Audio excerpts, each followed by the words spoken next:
කොහොමද යාළුවනේ? ඔන්න මම ඔයාලට අද ගෙනාවා මහදැන මුත්තගේ හරිම ලස්සන කතාවක්.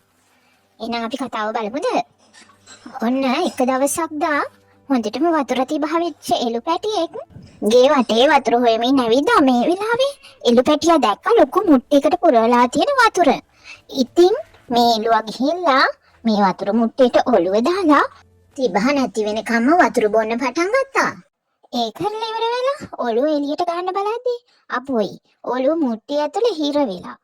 ඉතින් එළුවා මුට්ටිය ගලව ගන්න බැරුව එහාට දුවනවා මෙහාට දුවනවා ගස්සල හැප්පෙනවා.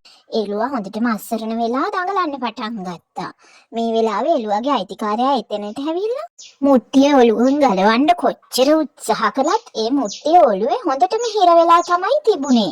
ඉතින් ඔන්න අසල්වැසියොත් මේක බලන්න රොක්කුණා. මේ වෙලාවේ අපේ මහදැන මුත්තගේ ගෝලයෙකුත් මෙතන හිටියා.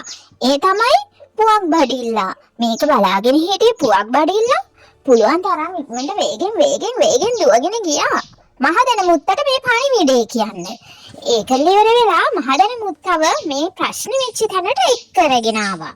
ඔන්න යාළුවනේ මහදැන මුත්තා හරි උජාරුවට ඇතා පිටේ නැගලා එයාගේ ගෝලයෝ රංචුවත් එක්ක මේ එළුවව බලන්න ආවා. ඉතින් මේක ආරංචි වුණ ගම්වැසියොත් මෙතෙන්ට එකතු වුණා.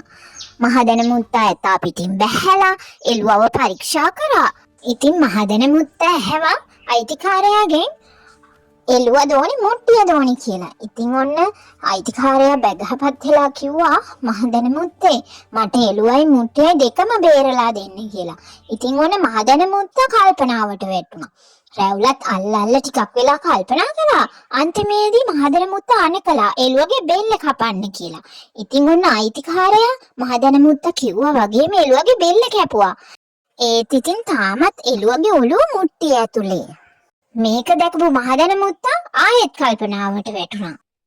ඊට පස්සේ අයිතිකාරයාට අනේ කළා මුට්ටියත් කඩන්න කියලා. ඉතින් ඔන්න මුට්ටියත් කැඩුවා. ඉතින් ඔන්න ප්‍රශ්නේ මේ විදිහට විසඳපු මහදැන මුත්තා හරිම උජාරුවට ඇතා පිටේ නැංගලා ආපහු යන්න ගියා. අන්තිමේදී අයිතිකාරයාට තේරුණා තමන් කරපු මෝඩකමේ තරම. මොකද යාට මුට්ටියයි එළුවයි දෙකම නැති වුණා.